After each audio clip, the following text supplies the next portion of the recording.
ونستعينه ونستغفره ونعوذ بالله من شرور أنفسنا ومن سيئات أعمالنا من يهده الله فهو المهتدي ومن يضلل فلن تجد له وليا مرشدا أشهد أن لا إله إلا الله وحده لا شريك له وأشهد أن محمدا عبده ورسوله الذي لا نبي بعده أما بعد فقال الله تعالى في كتابه الكريم أعوذ بالله من الشيطان الرجيم يا أيها الذين آمنوا اتقوا الله حق تقاته ولا تموتن إلا وأنتم مسلمون Ikhwatu iman rahimakumullah. Yang pertama dan yang paling utama, marilah kita memanjatkan puji dan rasa syukur kita kepada Allah Subhanahu wa taala. Yang mana di kesempatan siang hari ini alhamdulillah kita masih diberikan oleh Allah jatah usia kita berupa hidup. Artinya kita masih dapat berbenah diri menjadi orang yang terbaik. Baik di hadapan manusia, lebih-lebih di hadapan Allah Subhanahu wa taala dengan kualitas ibadah dan amal solehnya. Dan kita juga alhamdulillah di saat ini kita masih dalam kondisi hidup, kita juga masih dapat punya kesempatan untuk menjaga diri kita dan keluarga kita, orang-orang yang kita cintai, dari bahaya api neraka. Ya ayyuhalladzina amanu qu anfusakum wa ahlikum nar. Karena kita dalam kondisi saat ini hidup. Suatu saat nanti sebagaimana kita pahami bersama bahwa kesempatan hidup ini tidak akan lama. Hanya sebatas usia manusia yang rata-rata kata Nabi 60 sampai 70 tahun. Kita akan berpisah antara jasad, ruh dan jasad kita. Ajal akan merenggut nyawa kita, yaitu mati. Sebagaimana yang telah kita pahami dalam Al-Quran, kullu nafsin dha'iqatul maut. Setiap yang berjiwa pasti akan merasakan mati. Dan dalam Al-Quran surat Luqman disebutkan oleh Allah, wa ma tadri nafsum bi ayyi ardin tamut. Tidak ada seorang pun yang dapat mengetahui kapan dan di mana serta apa sebabnya kematian itu datang kepada kita. Oleh karena itu, di sisa-sisa kehidupan yang sebentar ini, marilah kita terus tingkatkan kualitas keimanan dan ketakwaan kita hanyalah kepada Allah Subhanahu wa taala, kapan dan di mana saja kita berada. Dan jangan sekali-kali kita mati kecuali kondisi kita dalam kondisi berserah diri kepada Allah Subhanahu wa taala. Ya ayyuhalladzina amanu ittaqullaha haqqa tuqatih wa la tamutunna illa wa antum muslimun. Hadirin ikhwatu iman rahimakumullah.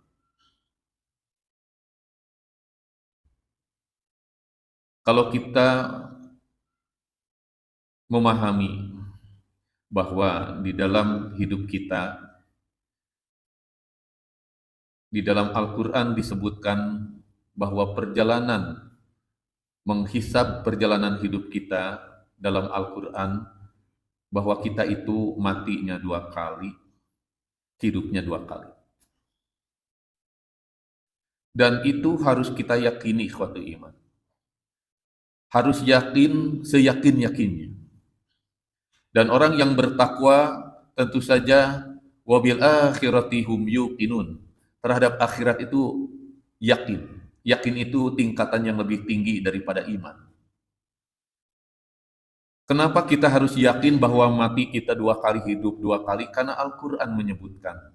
Al-Quran menegaskan, Allah Subhanahu wa taala berfirman dalam Quran surat Al-Baqarah ayat 28. Perhatikan ayatnya. Kaifa takfuruna billah? Bagaimana kamu akan menjadi kufur kepada Allah? Wa kuntum amwatan. Sedangkan kalian pertama kali kondisinya dalam keadaan amwatan, kondisinya dalam kondisi mati. Jadi kita pernah mati yang pertama kali. Fa ahyakum, maka kami hidupkan, kata Allah. Kemudian summa yumitukum summa yuhyikum, kemudian aku hidupkan kembali dan dimatikan kembali yang kedua kalinya, summa ilaihi turja'un, kemudian kepadanya semuanya dikembalikan. Prosesnya adalah dalam perjalanan hidup kita, mati hidup, mati hidup. Kapan kita mati? Ketika di dalam kandungan perut ibu kita, yaitu ketika kita dalam 120 hari atau sebelum 4 bulan kita kondisinya dalam perut ibu dalam keadaan mati. Itulah mati yang pertama. Kemudian setelah pas 120 hari, artinya 4 bulan, Allah meniupkan ruh kepada kita, maka hiduplah kita saat itu di perut ibu sampai 9 bulan dilahirkan, dan sampai saat ini kita hidup yang pertama kali.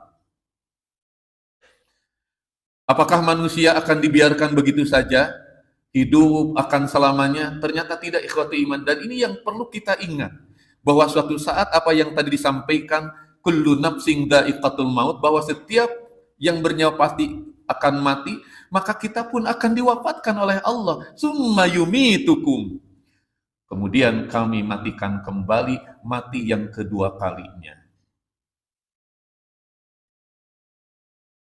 Apakah selesai sudah setelah mati? Tentu saja.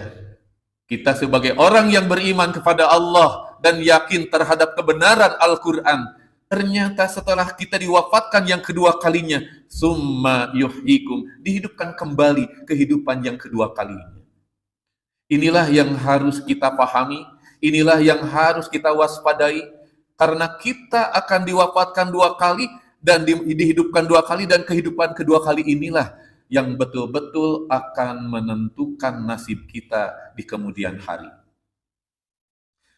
Bagi orang-orang yang sedang saat ini melakukan kemaksiatan, kedoliman, siapapun orangnya, perhatikan ayat ini. Demi Allah, bahwa kita akan hidup 2 kali, mati 2 kali. Hidup yang kedua kali inilah yang berat buat kita untuk dijalaninya kalau kita kurang persiapan. Jangan seperti orang-orang kufur, orang-orang yang kafir, orang-orang yang menolak kebenaran dengan kebencian. Mereka menganggap bahwa setelah hidup ini kemudian mati, selesai sudah, tidak ada apa-apa. Allah menegaskan dalam Al-Quran, dengan ketidakyakinan orang-orang kafir bahwa mereka akan dibangkitkan, dihidupkan yang kedua kalinya. Sampai dengan sombongnya dia menabur-naburkan, mencampurkan antara tulang belulang dengan tanah yang sudah bercampur dengan tulang. Mayyuhyil idoma wahya romim. Bagaimana tulang belulang yang sudah dicampur adukan dengan tanah akan hidup kembali? Tidak mungkin, kata mereka itu. Mereka tidak ingat. Qul, katakanlah Muhammad, yuhyihalladzi ansha'aha awwala marrah, bahwa sesungguhnya Allah lah yang menghidupkannya dan yang menghidupkan pertama kali, yaitu Allah pula yang menghidupkan pertama kali ketika manusia usia 120 hari atau 4 bulan. Allah hidupkan, padahal awalnya manusia itu, kita itu mati. Bahkan diciptakan min nutfah, dari air mani, dari air yang hina. Jangankan manusia yang dihidupkan, bagaimana Allah menghidupkan kembali yang sudah tulang belulang. Penciptaan langit dan bumi serta seisinya untuk Allah sangatlah mudah. Tapi bukan untuk orang-orang yang kafir, karena tidak yakin, tidak percaya, mereka akan menyesal di kemudian hari. Nah, kita sebagai kaum muslimin jangan berpikir punya keyakinan seperti orang-orang yang kafir, sehingga di dalam hidup dan kehidupan ini tidak takut kepada Allah Subhanahu wa taala. Demi Allah akan diminta pertanggungjawaban segala apa yang sudah kita lakukan nanti dalam kehidupan yang kedua kalinya. Hadirin ikhwati iman rahimakumullah. Bukankah dalam hidup ini ada seorang ulama yang mengatakan seperti seseorang yang dikejar-kejar oleh harimau di hutan belantara. Maka tidak ada jalan lain orang itu untuk menyelamatkan dari kejaran harimau itu naik ke atas pohon yang tinggi. Batang pohon yang tinggi yang menurut orang itu, seseorang itu merasa aman. Namun anehnya setelah memanjat ke dalam atau di atas pohon, harimau itu tetap setia menunggu, tidak lari atau tidak pergi. Karena orang ini merasa aman di pohon atau di batang pohon yang tinggi. Orang ini belum sadar bahwa ternyata pohon yang dinaikinya itu setiap hari, setiap malam digerogoti oleh tikus-tikus. Sehingga ada kemungkinan suatu saat pohon yang dinaikkan itu akan roboh. Kalau sudah roboh, maka apa yang terjadi? Harimau sudah menunggu di bawah. Tapi masih tenang juga, karena di atas pohon itu masih ada sarang tawon yang sekali-kali meneteskan yaitu madu. Maka orang ini merasa tenang karena sekali-kali bisa menikmati madu itu. Padahal pohon itu sudah hampir roboh. Hadirin ikhwatu iman, apa itu harimau? Harimau itu adalah yaitu alam barzah, alam kubur yang diawali oleh kematian yang senantiasa menunggu kita. Sedangkan batang pohon yang dinaikkan itu adalah jatah usia manusia yang terus digerogoti tiap hari, tiap malam, sehingga usia kita bukan bertambah, tapi jatahnya berkurang. Tapi masih merasa tenang karena ada tetesan madu. Apa itu tetesan madu? Itulah dunia dengan perhiasannya. Ikhwatu iman, kematian itu memang menjadi sebuah misteri problem. Datangnya tiba-tiba dan tidak ada yang mengetahui. Kadang-kadang masih muda, bahkan masih bayi, diwafatkan oleh Allah. Masih muda, ada juga yang diwafatkan oleh Allah. Sudah tua, apalagi sudah dijanjikan oleh Allah dan Rasul-Nya. Dan kita tidak tahu. Oleh karena itu, ikhwatu iman, satu-satunya jalan adalah buat kita, adalah jadikanlah kehidupan dunia ini seperti seorang petani.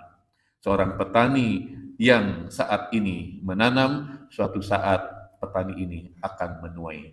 Dunia tempatnya menanam, insya Allah suatu saat di akhirat kita akan menuai, merasakan nikmatnya dari tanaman tersebut. Artinya jadikanlah kehidupan dunia sebagai beramal soleh, suatu saat amal soleh itu akan kita jumpai nanti di akhirat.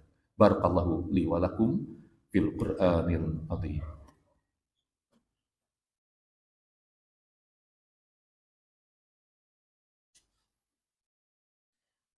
Alhamdulillahirabbil alamin wal aqibatu lil muttaqin wala udwana illa 'alal zalimin.